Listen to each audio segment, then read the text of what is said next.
Over the past couple of years, we spent over $43,000 on YouTube ads. Now, if you've ever tried advertising on YouTube, then you know that they usually result in very low engagement and very low watch times. Basically, everything the YouTube algorithm hates, and a surefire way not to grow your channel. But ads don't have to result in low engagement views. After spending countless hours and thousands of dollars, we finally come up with an effective strategy that leads to everything YouTube loves: high watch times and engaged subscribers, which ultimately leads to channel growth. And the best part is that it'll only cost around $5 per day. So if you want to learn how to use YouTube ads to grow your YouTube channel and business, then stay tuned. If you're a beginner to YouTube ads, there are two main types of ads you can create. Discovery ads, which are ones that show in YouTube search, suggested and on Google's display network. And then there's in-stream ads, which are the ones that play before or during a video you're watching. Now, the strategy that we'll be talking about is just for discovery ads. And that's because in-stream ads are more for brand awareness and lead generation. Now, the reason why this strategy excites the heck out of me is because these are what typical YouTube discovery campaigns look like. Tons of views for pennies on the dollar, with an extremely small percentage of viewers actually sticking around to watch. And if we look at the stats for this video, these views resulted in an average view duration of 56 seconds on a nearly 20-minute video. And the separation between organic versus paid views is just sad. Compare that to our YouTube search views, and you'll see that our average view duration was nearly 9 minutes, and suggested was around 5.5. So our goal was plain and simple: get highly engaged views for pennies on the dollar. Fast forward 1 year of testing, and you'll see that most paid views we get have a similar audience retention rate and average view duration as organic views. Now let's look at the data on a few of our English ad campaigns from 2020. So in 2020, we spent just under 2,700 Singapore dollars, which is around 2,000 US dollars at today's currency exchange rate. From the $2,000, we got just under 30,000 paid views, or roughly 7 cents per view. Not bad, but there's so much more.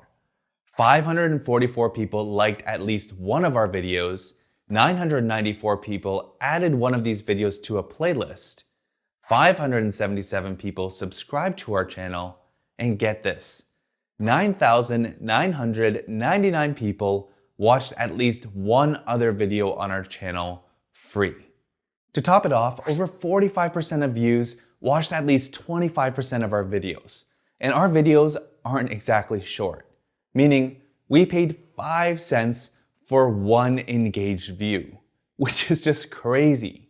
Now, if you're thinking, well, views are views and they mean nothing, then wait until you hear this. For the 7 videos we were advertising, there was a total of 2,514.8 hours watched.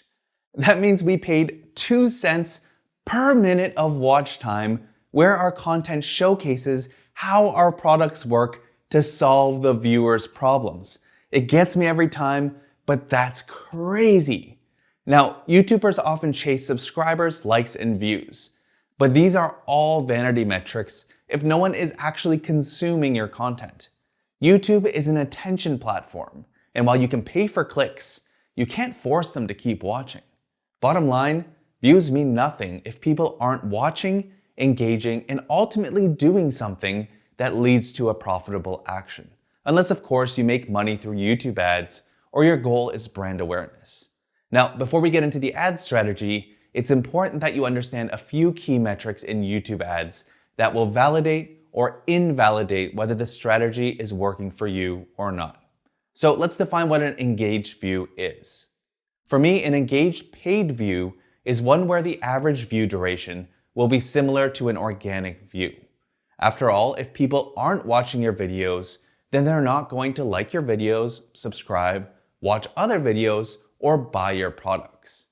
Now, beyond average view duration, Google's ad platform shows you a category of metrics called earned actions.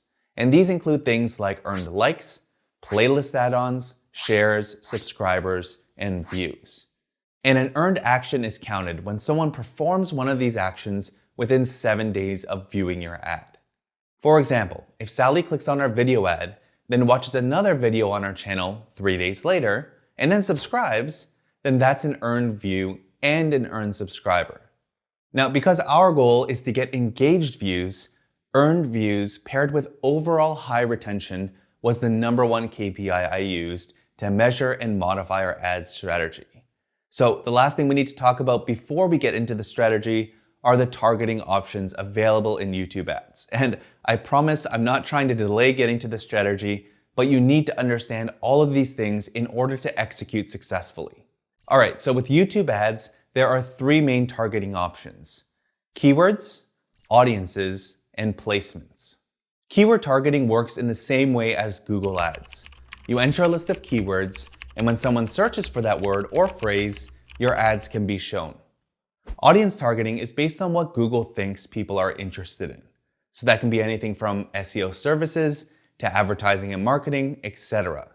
You can also target custom audiences like your subscribers, people who watched the video in the last 30 days, or even your website visitors.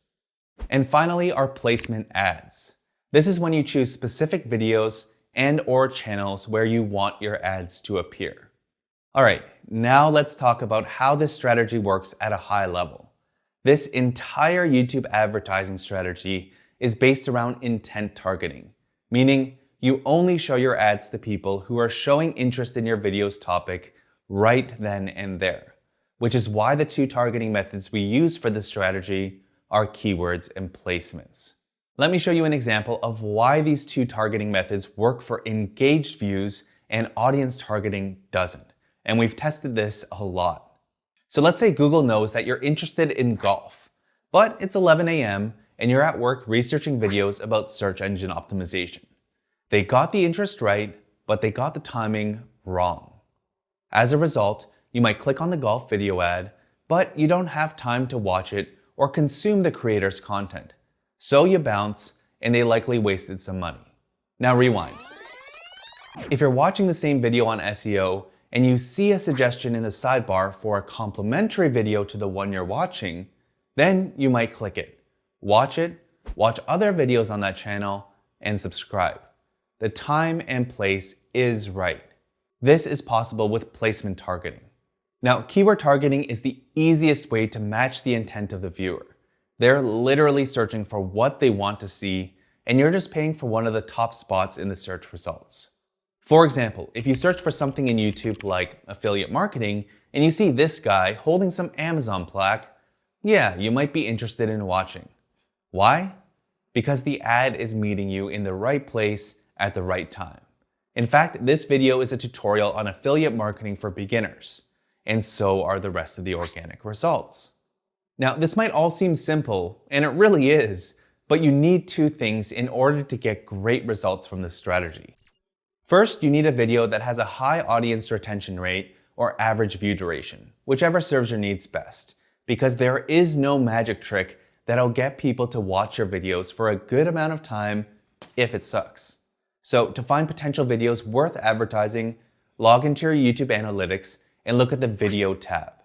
Make sure you've added the average percentage viewed and average view duration columns to the table. Then export your list into Google Sheets. From here, you can sort the table by average percentage viewed or average view duration to find your best performing videos. Now, an additional thing I recommend doing is to set a filter on the number of views. The more views the video has, the more reliable your data will be. And second, there needs to be either A, search demand around that video's topic, or B, other similar or complementary videos that are getting a good number of views at the time of advertising. To find average search volumes, you can use a keyword research tool like Ahrefs Keywords Explorer. Just set the tab to YouTube and enter a search query. And as you can see, there are around 10,000 monthly searches in the US and 98,000 globally for the query digital marketing. And to further expand your list of keyword ideas, hit the phrase match report. From here, you can skim through the list and add additional keywords to your YouTube ads campaign if it's relevant to your video. Now, if you want to run placement ads, then search volume doesn't directly help, because videos that get a ton of views are usually from other traffic sources, like browse features and suggested. So you need to find videos that get a lot of views, ideally on a consistent basis. And the best way to find these videos is to use vidIQ's VPH metric, which stands for views per hour. There are a few places you can find videos with high view velocity. First is in YouTube search results. With the vidIQ extension installed, search for a query related to your topic. So let's say we're creating a makeup tutorial for beginners. Now, if we scroll down a bit, you should see a section called Trending Videos for this search term. Here you'll see popular videos, the number of views they have, and the video's VPH. Again, because our ad strategy is based on intent targeting, you want to focus on relevant videos. So before adding one of these videos to your placements list, you need to ask yourself, if someone was watching one of these videos, would they want to watch my video on insert your topic here? If the answer is yes, and the video has a high VPH, then you have a good chance at getting a ton of impressions and hopefully engaged views. Another place to look for placement videos is by checking the top ranking video's VPH metric. Just click on one of the videos and you'll see the views per hour metric in the sidebar.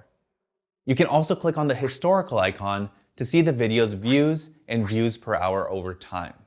Finally, look at relevant and popular YouTube channels' trending videos. So if we look at this channel and go to the trending tab, you'll see some of their top videos based on view velocity. Now, one thing I wanted to note here is to look at the date the videos were published. As you can see, this one was published around a year ago, yet its VPH is still quite high. So by running placement ads on this video, you should be able to get a consistent number of impressions from your ads. Now, it's important to note that placement ads only work on videos that are monetized. But from my experience, there's no point in checking if it's actually monetized before adding it to your campaign. Basically, if it's not, your ads won't run. Now, in terms of what a good VPH number is, this will vary from niche to niche. Makeup is obviously a much more popular topic on YouTube than SEO. So as you research videos, you'll get a better idea of what makes sense for your niche. Alright, the final things you should know about are some campaign settings worth considering. So for our YouTube search ads, we've set the network to just YouTube search results. Whereas for our placement ads, we've set it to just YouTube videos. And these are created as separate campaigns. Now, one thing you probably noticed is that we've opted out of advertising on Google's display networks. Reason being, the engagement metrics were pretty garbage to say the least, so it wasn't exactly fulfilling our goals.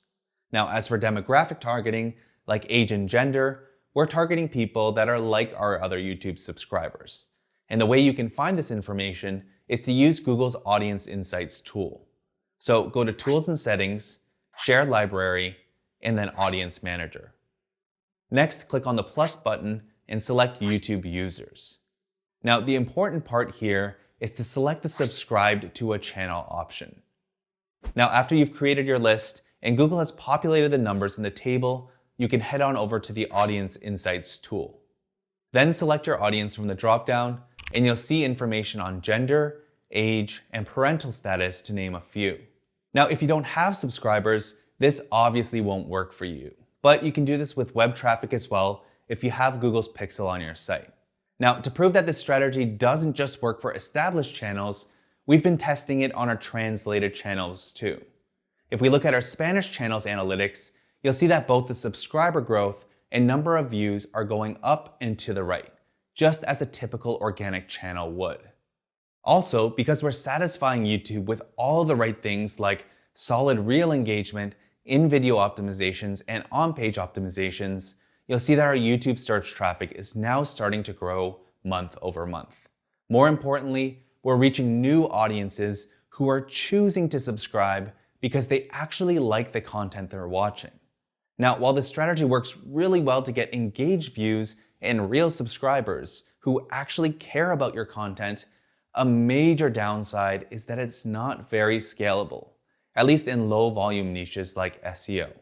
They're great to use for evergreen type campaigns as we have, but if you want to reach larger audiences, specifically with ads, you have to go with audience targeting or use in-stream ads, And we're experimenting with both of these types of ads, and we'll share our learnings and results on our channel as we refine the process. So if you enjoyed this video, then make sure to like, share, and subscribe for more marketing tutorials like this one. And if you have a question or want us to test some marketing strategies, let me know in the comments below. I'll see you in the next tutorial.